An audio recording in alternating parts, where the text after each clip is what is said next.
What is up, guys? We're here with the one and only Dr. Bradley Thayer. He is an expert on U.S. relations with China. He's regular on Steve Bannon's War Room, and we're here to ask him about his new book, Embracing Communist China. So, Dr. Thayer, thanks so much for your time. Oh, it's my pleasure.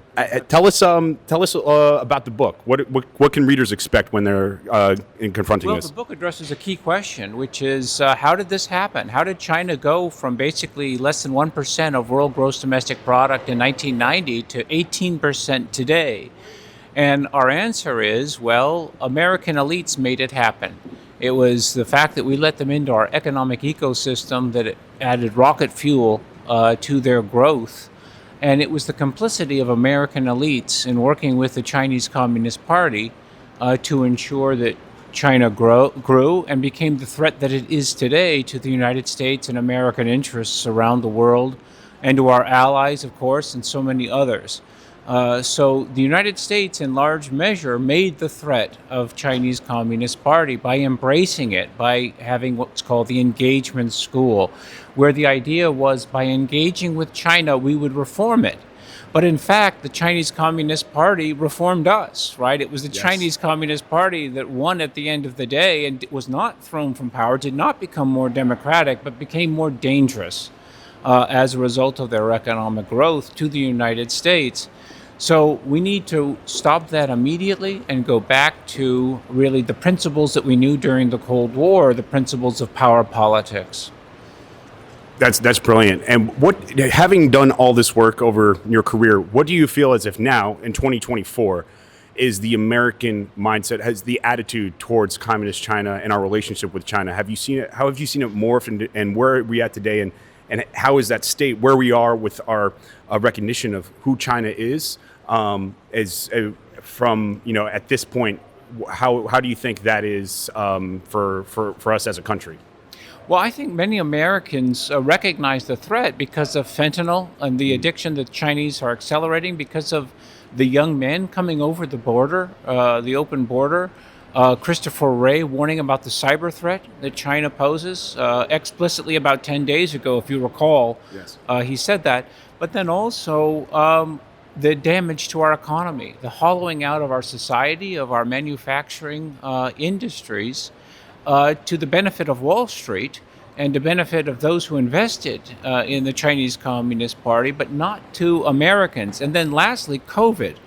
COVID showed that if you're dependent on China for pharmaceuticals, if you're dependent on them for personal protective equipment, remember the masks, yes, right? Absolutely. And how we, and all of that stuff, you're running... The origins of COVID. Well, were we able to talk about that's that? That's the last... right. And the origins of the virus all show that this is particularly dangerous. They're going to lie about future pandemics as they have before. But we need to ensure that we're able to have a stable economy and a stable society, and that requires bringing manufacturing back to the United States, as well as recognizing, as I think more Americans are, the evil nature of the Chinese Communist Party. Not on Wall Street, certainly, but among Americans on a day-to-day basis, recognizing that this is a sinister government.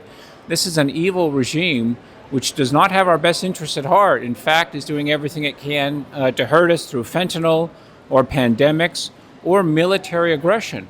And information warfare as well. TikTok. Absolutely. Propaganda. Right. Election interference, Yes. which is has been and is certainly coming again. So I think many Americans at one level recognize that. I think among American elites, still the engagement school dominates.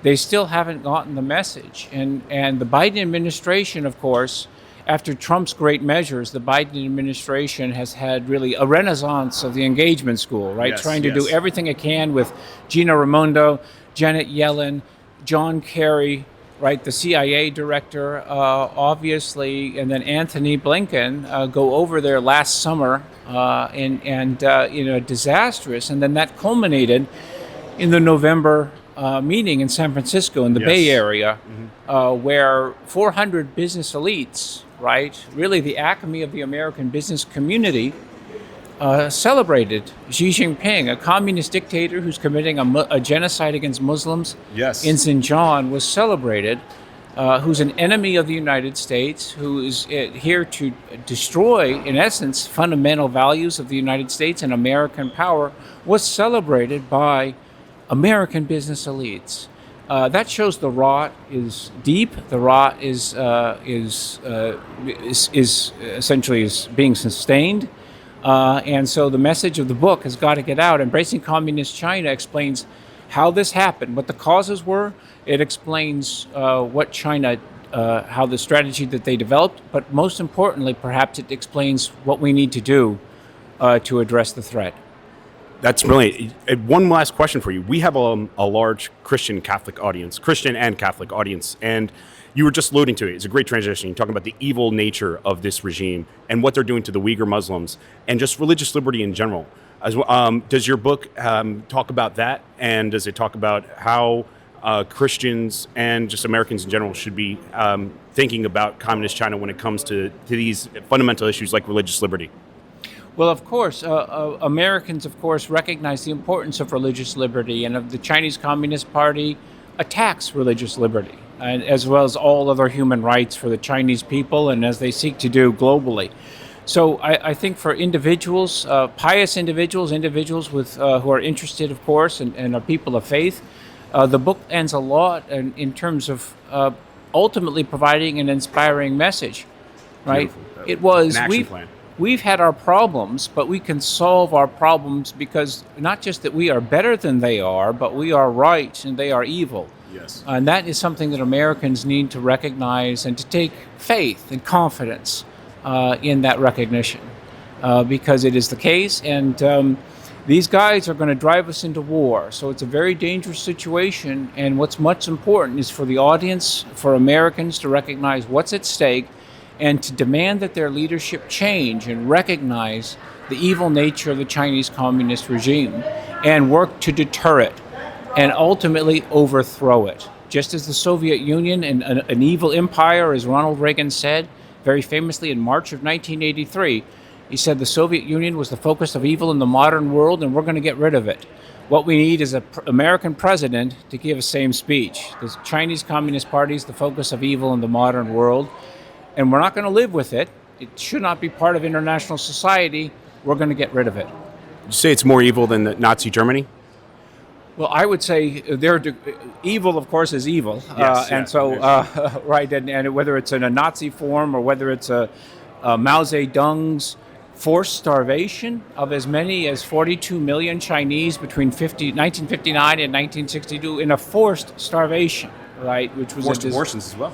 Well, that's right. We could be here for a considerable amount of time Yes, looking at the horrors Yes. of the Chinese Communist Party or the evil of Joseph Stalin. So, yes, they are evil, and Americans need to recognize that and to demand better leadership in this respect. Our leaders have failed us.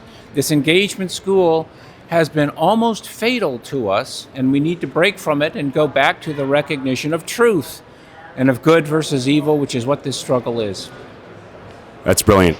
Dr. Bradley Thayer, thank you so much for your time. Our audience is going to love it, and it was very nice to meet you. We really appreciate it. Oh, thank you. It was my pleasure. Thank you very much.